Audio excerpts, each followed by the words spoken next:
The followers of Nichiren were surprised to see that the prayers of Kagahoin had been answered, and began to doubt the truthfulness of Nichiren's words. Noticing this, Nichiren consoled them, saying that disaster was in the air.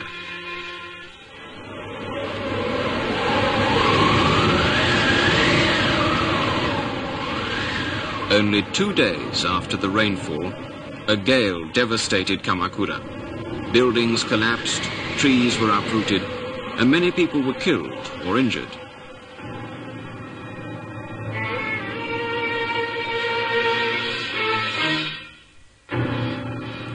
The destroyed buildings included the government offices, as well as Kenchoji, Gokurakuchi, and other great temples. It was an unseasonable windstorm, unlike the typhoon which usually attacks Japan in September. The people who had laughed at Nichiren were taken by surprise and reproached themselves for their ignorance of the harmfulness of the Shingon rites.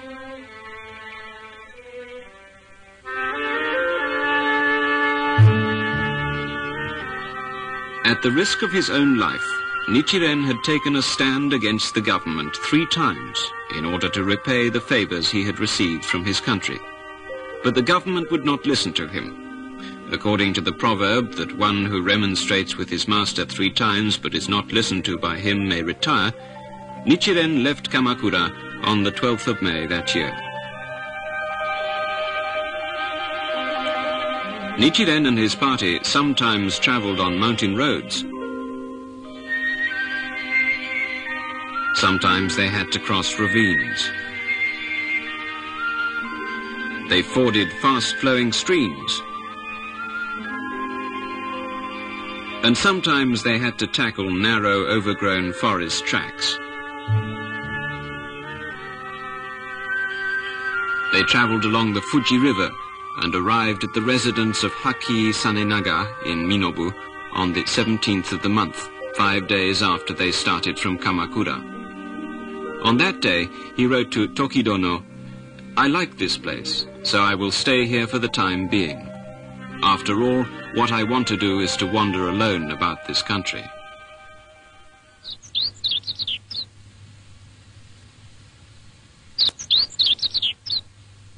Soon after he arrived at Minobu, he traveled through the provinces of Kai and Shinano, spreading the sublime teaching of the Hokkekyo. In this month, he also wrote the Hokke Shuyosho.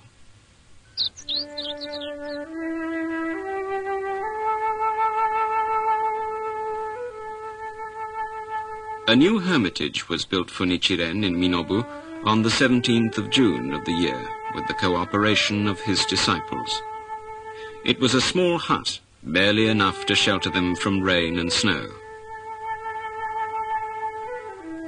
Nichiren writes as follows: Minobu is surrounded by mountains.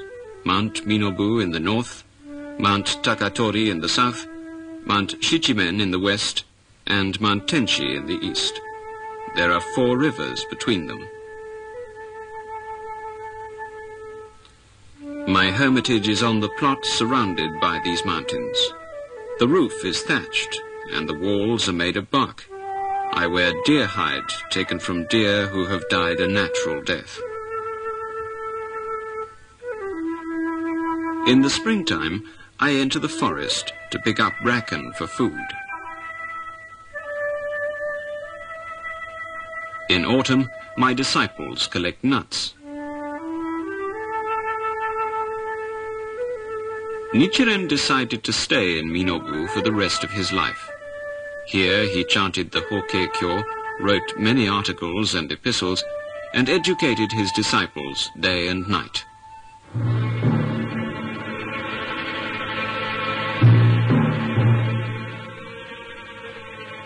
The 25,000-strong allied forces of Yuan and Korea left the coast of South Korea early that October. They captured the islands of Iki and Tsushima and landed at Hakata on the 20th of the month. Nichiren's prophecy about foreign invasion proved to be true. The Mongolian forces were armed with gunpowder and poisoned arrows, and better trained for the battlefield. The Japanese forces were compelled to retreat to Dazaifu that evening. It was lucky for the Japanese forces that most of the Mongolian soldiers returned to ship that night. At midnight, a frightful typhoon rose, and the 200-odd Mongolian warships capsized. The surviving Mongols fled to Korea, and thus Japan was saved from the Mongolian invasion. This is called Bunne no Eki, or War of Bunne. Bunne was the name of the years from 1264 to 1275. The news of the Mongolian invasion reached Minobu. Nichiren felt sorry for the bereaved families of the war dead and wished them to believe in the Hokkei-kyo. Nichiren believed that the Mongolian invasion had given a fresh impetus to the propagation of the Hokkei-kyo. He wrote the Senji Sho in June of 1275 and emphasized the importance of the cooperation of all Buddhists under the guidance of the Hokkei-kyo. Nissho, Nichiro, Nikko and other disciples of Nichiren cooperated in spreading the Hokkei-kyo throughout the country.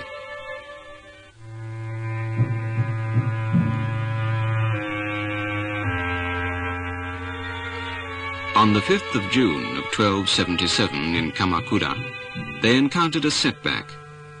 On that day, an ex-Tendai priest called Ryuzobo was preaching at Kuwagayatsu in Kamakura. Sammibo and Shijo Kingo were among the audience. Sammibo asked a question to Ryuzobo, who could not answer it. The refuted priest attempted to banish Nichiren Buddhists from Kamakura. Together with Ryokan of Gokurakuji Temple, he visited Ema Nyudo, the master of Shijo Kingo. He told Ema Nyudo that Shijo Kingo, Sammibo, and other Nichiren Buddhists should be expelled from Kamakura because they had disturbed his preaching.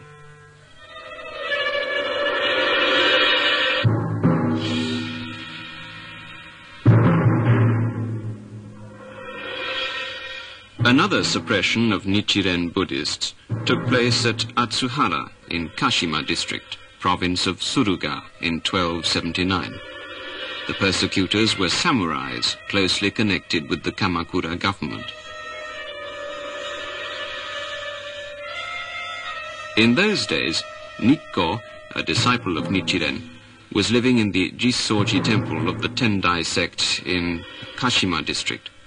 He had entered Buddhist priesthood in this temple when he was young. He expounded the teaching of Nichiren in this temple and also in Shijukuin and Yusenji temples in the neighborhood. Many of the parishioners of these temples followed Nikko. Gyochi, chief priest of Yusenji Temple, was a relative of the war minister Heino Saimon Nojo Yoritsuna. It made him angry to see so many of his parishioners leaving him. Dogyo of Jisoji Temple and Genyo of Shijukuin Temple also stood against Nikko. Jinshiro and other farmers of Atsuhara in Kashima district were ardent followers of Nikko. On the 21st of September 1279, Gyochi and local government officials attacked the harvesting farmers, arresting 20 of them, including Jinshiro, and sent them to Kamakura.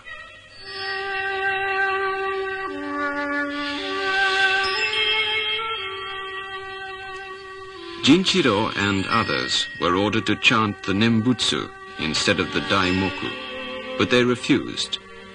Jinshiro, Yagoro, and Yarokuro were tortured to death with headless arrows. These three martyrs are still revered today as the three heroes of Atsuhara.